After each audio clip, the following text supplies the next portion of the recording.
Amin ya rabbal alamin. Dan ini sadurunge amin wis terbukti. A people without the knowledge of their past history, origin and culture is like a tree without roots. Ini Gus Zaki paham sangat nih gitu. Loh, gitu. Ngerti ini? Oh no, yes. Ngerti ini cuma telu tok. Oh yes kali oh no. Jadi oh no, yes ngoten tok. Jadi iki antosipun napa? A people utawi menungso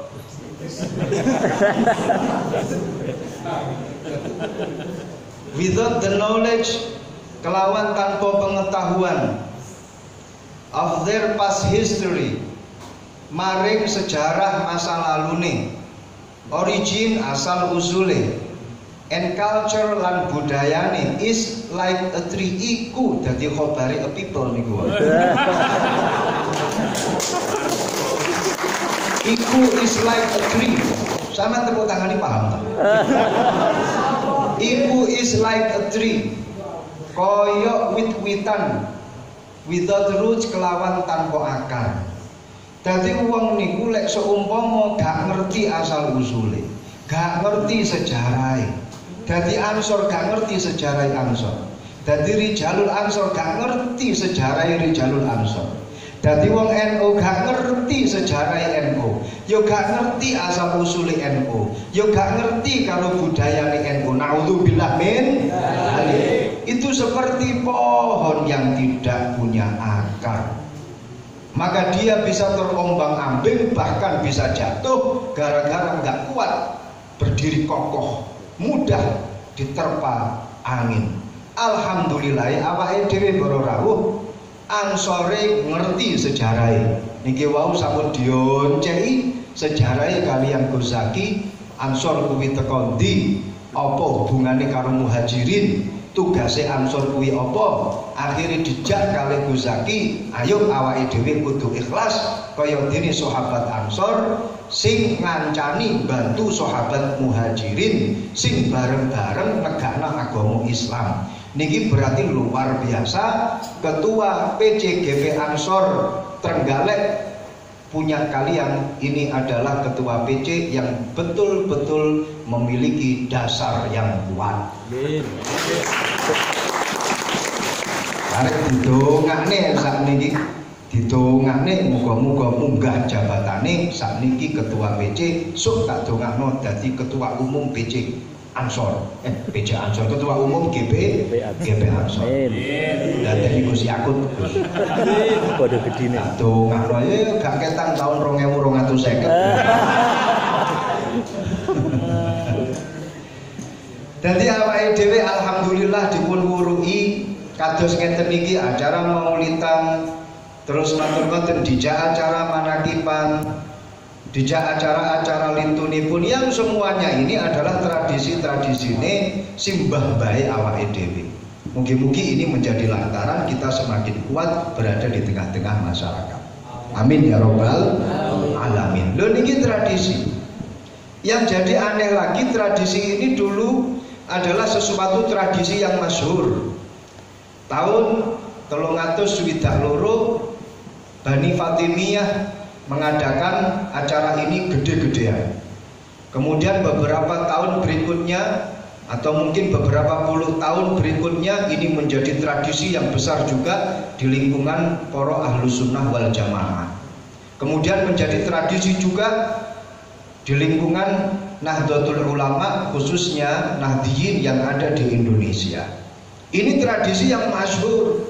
Makalah tentang maulid sudah ada sejak zamannya para sahabat, bahkan di zamannya Rasulullah sudah menyinggung tentang permasalahan maulid. Dan ini menjadi suatu hal yang sangat wajar, lumrah. Maka akhir-akhir ini kita mengetahui bahwa acara maulid ini menjadi suatu hal yang aneh. Nyuwun sewu para rawuh. Berawal dari satu hadis Kanjeng Nabi Muhammad sallallahu alaihi wasallam. Au kama qala Rasulullah sallallahu alaihi wasallam. Kanal Islamu ghariba. Rumiyin Islam niku dipun nilai sebagai agama sing gharib. Gharib niku artine aneh. Gharib niku artine longko. Islam niku awal dipun sebaraken kalih Kanjeng Nabi niki dianggep kalih wong-wong jahiliyah sebagai agama sing longko. Agama sing aneh. Sampai-sampai Kanjeng Nabi niku diarani wong aneh. Sampai-sampai Kanjeng Nabi niku diarani wong edan. Bolak-balik arepe dipateni. Sak piturute penggaweane wong-wong jahiliyah yang akan menyerang Kanjeng Nabi. Niku wong-wong jahiliyah menilai kita ini adalah menilai agama Islam itu adalah agama yang aneh. Jerene wong jahiliyah, mereka pada waktu itu nyembah Manat, menyembah Uzza, menyembah berhala-berhala yang ada di sekitar Ka'bah. Lah kok saiki enek agama ibadah iki aneh, ngadep jengking jungkel, lungguh ngadep jengking jungkel, lungguh terus ngoten mawon. Maten-maten enek poso-poso, maten-maten enek sedekah, enek zakat dan lain sebagainya. Iki agama apa? Tirose wong-wong jahiliyah. Wong-wong jahiliyah yang mana budayanya adalah budaya jahiliyah, yang mana keilmuannya juga keilmuan jahiliyah. Wong jahiliyah niku disebut sebagai jahiliyah, yang artinya adalah bodoh. Niku krono nopo? Krono dari sisi keilmuan yang pertama. Dia tidak memiliki satu keilmuan yang futuristik. Nyuwun pangapunten, dikatakan sebagai jahiliyah niku krana bandingane niku karo negara-negara tetangga. Lek awake dhewe Indonesia niki mungkin bandingane karo Malaysia, Singapura, Thailand, Brunei Darussalam. Nggih. Awake dhewe nek bandingne niku mesti karo negara-negara tetangga. Piye saiki dolar Singapura piro? Piye saiki ringgit Malaysia piro? Ini kemudian kita bandingkan karo rupiah. Awake dhewe lek bandingno Indonesia niki karo negara-negara tetangga. Apakah kita maju atau tidak? Kita terbelakang atau tidak? Lek bandingno niki karo negara-negara tetangga. Nggih napa nggih? Nah, ketika di zaman dahulu Arab itu juga dibandingkan dengan orang-orang Persia, orang-orang Romawi dan juga orang-orang Yunani.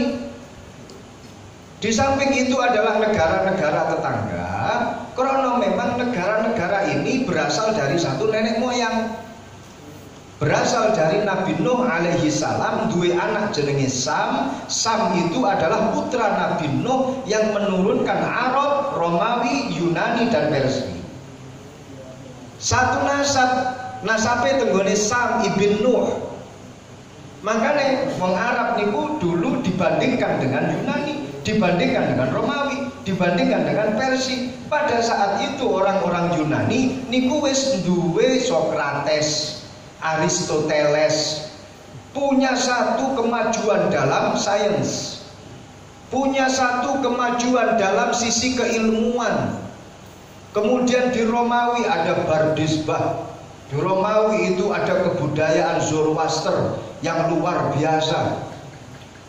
Lah Arab niku wekdal semanten niku senengane ndeloki bintang, ahli nujum, jarene wong kene dukun utawa wong telene. Jadi gak ada satu teori keilmuan yang membawa mereka itu menjadi ternama di sekitar mereka. Artinya itu nggak viral lah, gitu loh. Ngomong Arab niku riyen ora enek sing viral sama sekali. Tidak ada yang viral. Ya cuman Ka'bah itu dok yang kemudian menjadikan viral, membuat Abraha itu cemburu. Tapi dari sisi kekokohan boten wonten. Yang ini pada akhirnya mereka dikatakan sebagai orang-orang terbelakang, dijadikan sebagai budayanya budaya yang jahiliyah. Lha niku muncul Kanjeng Nabi Muhammad sallallahu alaihi wasallam yang akan membuka tabir kegelapan menuju pada terang benderang. Tapi karo wong-wong jahiliyah diarani Kanjeng Nabi niku wong sing enek-enek, wong sing gawe perubahan sing enek-enek, makane Kanjeng Nabi diarani wong aneh. Ngoten terus. Lah besok di akhir zaman dawuhe Kanjeng Nabi, sayaudu kama bada. Sayaudu kama kan al-islamu ghariba fi akhir zaman yaudu ghariba.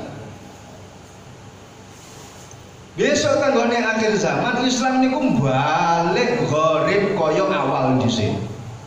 Islam niku balik diarani agama sing aneh-aneh. Sing lakoni agama Islam ya diarani sing aneh-aneh. Niki teng akhir zaman kira-kira sakniki wis kedadian napa dereng? Sampun napa dereng? Sampun. Sakniki sing jenenge wong arepe mondok-mondokno anak niku mawon wis diuring-uring dirasani karo tangga-tanggane. Nyapa anakmu mbok pondokno? Keluwen nanggone pondok. Arepe dadi apa anakmu mbok pondokno? Enek apa nanggone pondok? Gudik tok isine. Nyapa mbok pondokno? Mbok yau dikuliahno, mbok yau di sekolahno. Lho niki lho, padahal sing jenenge pondok pesantren ini tradisinya para muhajirin yang menjadi santri-santrinya Rasulullah yang kemudian mereka disebut sebagai ashabus sufa. Tapi saniki wong arepe mondok niku malah dilok-lokno karo tangga. Masya Allah. Jenengan ngertos di Jawa Timur ini ada 7.000 pondok pesantren. Ya. Santri-santri yang ada di Jawa Timur ini pun juga tidak lebih dari 1 juta. Santri-santri yang ada di Jawa Timur orang sampai 1 juta. Pesantren di Jawa Timur ada 7.000 pondok pesantren menurut data dari Robitoh Ma'ahid Islamiyah. Okay. Loh santri ini gak ono 1 juta. Kalau kita dibandingkan dengan komunitas para akademisi yang sekolah di perguruan tinggi, yang sekolah di lembaga-lembaga formal, orang ini apa-apaan nih. Dari sisi data emis kita nggak ada apa-apanya. Saniki niki lek enek wong sregep tenggone masjid, iku ya dirasani karo tangga. Kae deloken sering nanggone masjid mesti akeh hutange. Wong gak sering nanggone masjid iki berarti dhek njaluk nanggone pangerane. Berarti akeh masalahe. Lah wong sregep nanggone masjid, jamaah nanggone masjid. Saniki niki lha kok malah diarani sing macem-macem. Wong sering poso malah diarani kaliran gak duwe beras. Ya napa ya? Nggih. Wong arepe rabi, arepe nambah diarani malah sing tabu lah, sing macem-macem lah. Mesakne to kaya Gus Zaki. Ngeten iki. Arepe nglakoni sunnah nek akhire kepikiran sing macem-macem. Ya Nur Khotin nggih sami lah, tak kira pikirane ya padha. Dadi niki para rawuh. Perkara yang dulu itu tidak ada satu ketabuhan di dalamnya, tapi saat ini tenggone akhir zaman malah dianggap suatu hal yang aneh, suatu hal yang nyeleneh. Tapi napa dawuhipun Kanjeng Nabi di akhir hadis, wa tuba lil ghuraba. Beruntung bagi mereka-mereka yang dianggap di akhir zaman niku sebagai orang-orang yang gharib. Malah dibela karo Kanjeng Nabi terus oleh ngono kuwi awakmu iki termasuk wong-wong sing bejo. Tuba lil ghuraba. Terusno mondoke, terusno sing jenenge aktif nang masjid, terusno sing jenenge posone. Lha niki wis kedadian. Dhisik niku sing jenenge maulidan tahun 80, tahun 90. Ora enek sing ngripuki. Ora enek sing ngatak-ngatakne bid'ah niku ora enek. Nggih napa nggih? Genep-genep niki mawon to terus akhire diarani bid'ah sak piturute. Riyen niku sing jenenge wong ziarah tanggone kuburan atau zaman sekarang itu dikatakan aliran underground. Under niki bawah, ground niku tanah. Berarti aliran underground itu adalah aliran bawah tanah. Ngaten. Lha niku sakniki niku dilok-lokne sing jenenge wong seneng ziarah teng nggone kuburan, malah diarani wong sing musyrik, nglakoni syirik. Padahal rumiyin mboten masalah. Manakipan ora enek masalah, Isra Mi'rajan ora enek masalah, maulidan ya ora enek masalah. Saniki malah dipermasalahkan. Sing sering maulidan malah dikira sing macem-macem, Tapi awake dhewe kudu eling wa tuba lil ghuraba. Semangat bagi orang-orang yang di akhir zaman ini sudah berada di jalan yang benar, tapi malah diolok-olok oleh mereka-mereka yang tidak tahu hakikate agama. Itulah mereka-mereka orang-orang sing jauh. Jadi terus lanjut sholawatan. Karena di dalam sholawatan itu pun juga menjadi satu doa kagem bangsa dan negara kita. Mugi-mugi barokai maulidan, barokai sholawatan, COVID-19 dan minggat. Amin. Corona ini dan minggat.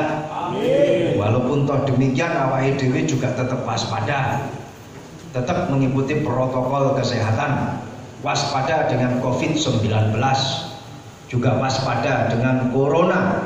Komunitas rondo mempesona. Sampai juga harus waspada dengan yang namanya corona, cowok romantis penuh pesona. Pokoknya kudu tetap waspada.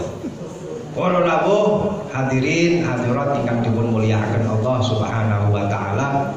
Kula mboten saged matur kathah, nyuwun ngapunten. Bu bilih niki adalah satu